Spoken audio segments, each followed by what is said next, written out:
태어날 때 얼굴이 다 다르죠. 지문도 다 다릅니다. 그러니까 그거 지문이 같을 확률이 뭐 몇십억 분의 1이라고 하니까 실질적으로는 0의 수렴하죠. 그러니까 거의 없다는 뜻이에요. 그것만 보더라도 우리가 참 하나님의 이 세계를 만드신 것들이 비슷해 보이나 서로 다름으로 참 무한하고 하나님의 만들어내시는 그 손길이 얼마나 섬세한지 정말 영광을 안 돌릴 수가 없어요. 그런데 이 얼굴이 다르다라는 이 진실이 이제 세월이 지나서 좀 다르게 받아들여지기 시작했습니다. 그건 바로 뭐냐면은 이미 내가 앞으로 살아가야 할 그런 능력과 그런 환경과 그런 가능성들이 일정 부분 분명 정해져 있을 수도 있겠구나 라는 그런 안타까움이에요. 예를 들어서 이제 외모가 중요하냐라고 얘기하지만 젊었을 때 배우자를 만날 때 남자와 여자에게 물어보면 가장 중요한 게 뭡니까? 라고 물어보면 대부분 외모요. 그렇게 말합니다. 아니면 솔직히 외모인데 착하면 돼요. 제 말을 잘 들어주면 돼요. 다정하면 돼요. 이렇게 말을 돌려서 말하지만 그렇긴 하지만 착하면서도 잘생겨야 그게 바로 웃긴 겁니다. 이렇게 말하는 여자친구들이 더 많죠. 그러니까 외모만 보더라도 나중에 좋은 배우자를 만날 가능성이 또 세상에서 사람들이 아무래도 외모가 준수하면 또 호감을 표현하고 또 잘해주게 되죠. 그러니까 참 부당할 수도 있겠다. 남들이 보기에 그렇게 아름답지 못한 또 잘생기지 못한 외모를 가진 사람들은 벌써 태어나면서부터 뭔가 치이는 그런 기분이 들 수도 있겠죠. 또 머리는 어떻습니까? 우리 한국이나 미국이나 사실은 우리가 하나님 신앙이 없으면 내가 똑똑해서 서울대 가고 의사 되고 그러니까 내가 내 능력으로 좋은 집 사고 차 사고 돈을 가지고 내 마음대로 잘 운영해서 쓰는 건데 라고 생각하기 쉬운데 그러나 엄연히 따지면 태어날 때 이미 부모님을 통해 가지고 좋은 환경과 또는 지능을 받았어요, 안 받았어요? 받은 거예요. 그러니까는 이제 마이클 샌들이나 이런 미국의 철학자들은 이런 말을 했죠. 능력주의의 그런 속임수에 대해서 지적하면서 야 사실은 우연히 너희들이 능력을 얻었는데 그거를 마치 자기가 특별하게 다 소유한 것처럼 다른 공동체의 이론들을 고려하지 않고 니들 마음대로 사용하고 우악스럽게 해내는 것들이 과연 옳으냐 그런 말을 하는 거예요. 일리가 있죠?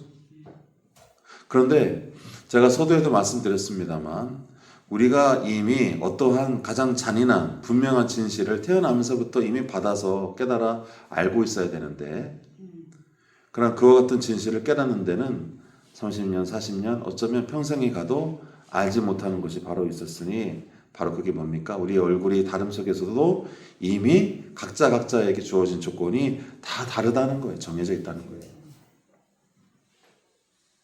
그렇지 않아요? 제가 아무리 대학 교수님하고 이제 얼마 전에 과에 연구자 모임이 있어서 같이 했는데 거기 보면은 뭐 각종 대학에 나오고 이제 그런 선생님들 계시죠. 그런데 결국 교수 임용에 있어서는 아무리 강의실에서 뭐 능력주의를 비판하고 뭐 이런저런 이야기들을 한다 할지라도 정작 교수 임용 때는 누굴 뽑느냐? 서울대생을 뽑는다 이 말이에요. 그러면 그 서울대생은 자기가 잘나서 관리를 잘해서 서울대생이 되었는가? 라고 물었을 때 마이클 샌들이나 또 과학적인 엄밀한 조건을 따져서 말씀드린다면 이미 태어날 때 유전자에 공부머리가 있다는 거죠. 그래서 저도 살아보면 나름대로 저도 탁월한 면이 있다고 생각하며 살았습니다만 그러나 넘어볼 수 없을 만큼 아주 탁월한 친구들이 있었어요. 제가 봤을 때 100명이 한 3명 정도, 여기 계신 집사님도 마찬가지일 것 같은데 아주 탁월한 분들이 있어요. 그러니까 그분들은, 그 친구들은 같이 시험 준비를 해도 그냥 교과서를 달달달 그냥 한 번에 다 외울 정도로 아주 영특한 친구들이고, 같이 한 시간을 투자해도 저보다 더 많은 문제를 이해하고 풀어내고 이미 앞서서 가는 그런 아주 공부의 머리가 트인 친구들이죠. 그 친구들은 뭐 대부분 전 문과였으니까 지금 판사 된 친구도 있고 또 어디 기관장이 된 친구도 있고 선생님이 된 친구도 있습니다. 그러니까 똑똑하니까 교수나 선생님이나 판사나 어디 기관장이 되는 거겠죠. 근데 그 밑에 있는 대다수의 99%, 97%의 사람들은 아마도 비슷비슷한 가운데에서도 자기 재능을 잘 개발하고 노력해가지고 탁월함이 부족하니까 목숨을 다해서 열심히 노력해서 자기 삶을 만들어내고 있는 것이죠. 저 역시도 마찬가지예요. 저도 역시 마음속에 공부는 평생 해야 된다, 목사가. 그런 마음으로 살고 있기 때문에 아마도 대부분의 사람들은 내게 주어진 능력이 적기는 하지만 어쨌든 최선을 다해서 살아야 되겠다, 이런 마음으로 살아간다, 이 말이에요. 그런데 우리가 이와 같이 이미 얼굴을 통해서도 내게 정해진 것들이 있을 수도 있겠구나라는 사실을 깨닫는다는 것이 어떤 면에서 보면 매우 잔인합니다. 그렇지 않겠어요? 그래서 요즘 젊은 친구들이 노력하면 뭐 하겠어, 이 흙수저 가문에서 내가 살아서 뭐 하겠어, 그냥 일찌감치 포기하고 공부도 하지 않고 그냥 게임에 빠지거나 일탈해버리는 그런 일들도 비일비재하죠.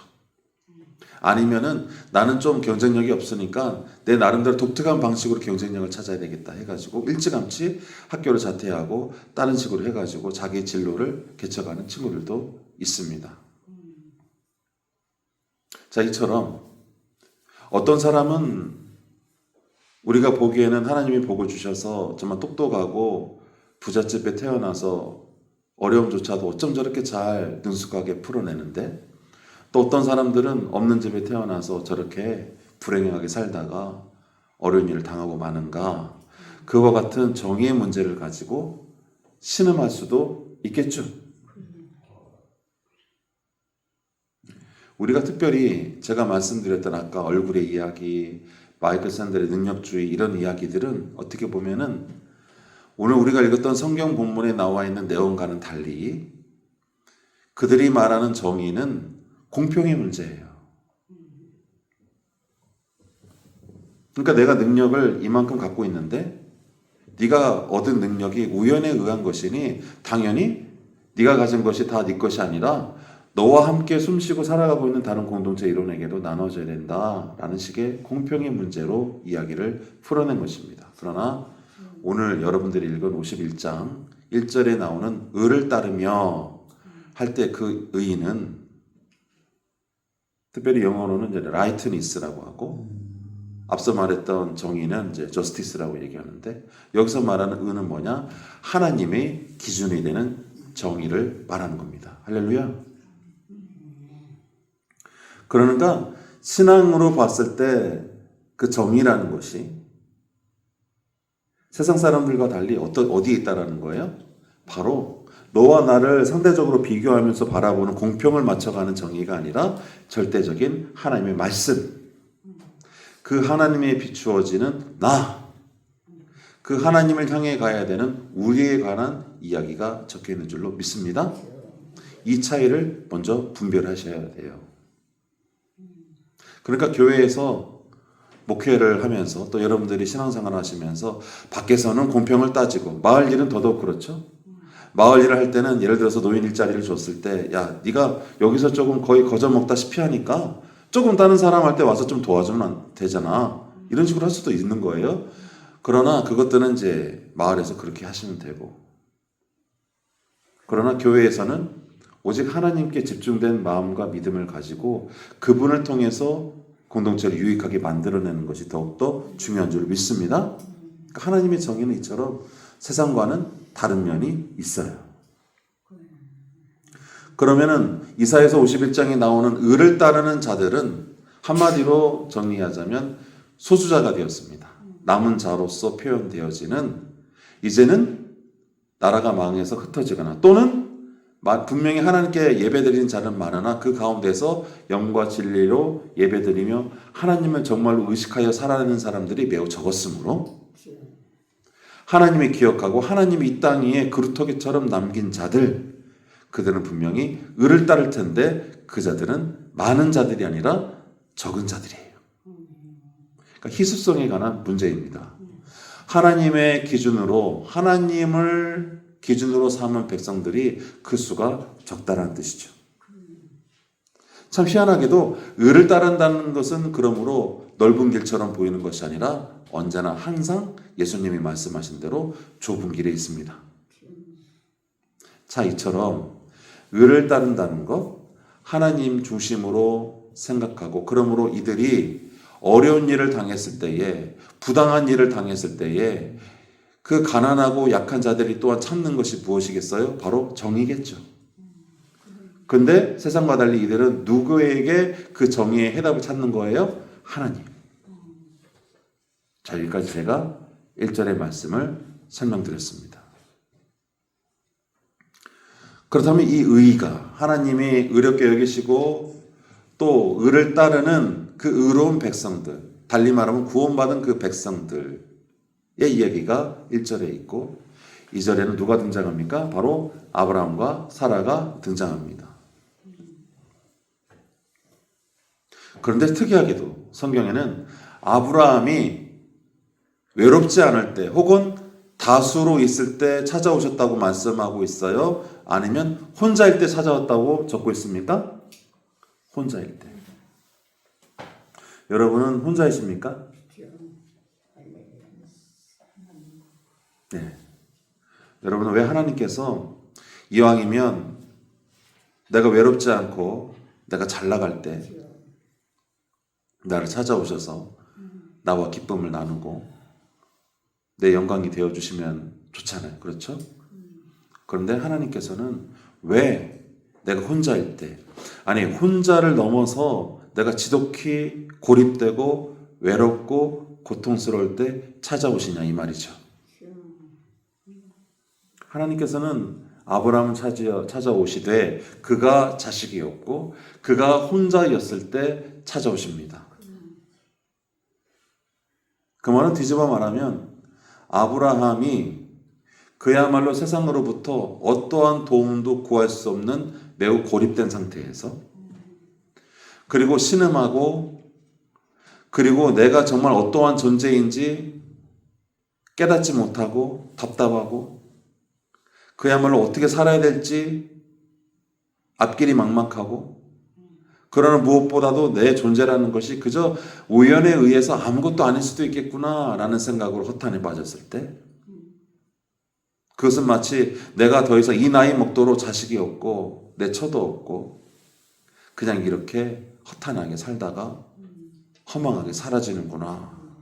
그러나 아무것도 아닌 존재로 남을 뻔한 바로 그 시점에 하나님께서 아브라함에게 찾아가셨죠. 그리고 그의 중심이 되어주셨고 그 마음에서 그의 기쁨이 되어주셨고 그의 실질적인 복의 근원이 되어주신 줄로 믿습니다. 이 산골교회에서 제가 경험한 복, 또 여러분들이 경험한 복이 바로 이와 같은 줄로 믿으시기를 부탁드립니다.